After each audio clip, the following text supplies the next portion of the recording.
Hey, thanks for stopping by. Today we'll be continuing driving east on the main street of America, US 40 in Colorado.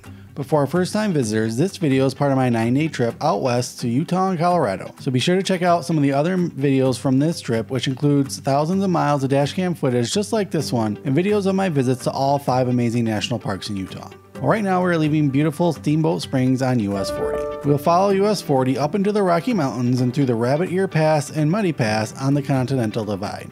From there, we'll drive along the Muddy Creek past Wolford Mountain Reservoir on our way to where this video ends in Kremmling, which is near the confluence of the Blue and Colorado rivers. Also, before you go, please make sure to leave a comment what you thought about this video. If you have any questions or maybe recommendations on places I should visit. I love getting recommendations, ideas, or any kind of feedback, so please keep that coming. So for now, we're hopefully leaving that comment and or hitting that like and subscribe button if you think I've earned it. I'm going to continue driving east on beautiful US 40 in colorful Colorado into the Rocky Mountains.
Well, that's it for this video. Thanks for watching. In the next video from this trip, we will continue our way east on US 40 towards Rocky Mountain National Park, so make sure you subscribe so you can join me on that adventure. But for now, thanks again for watching, and until our paths meet again, stay adventurous.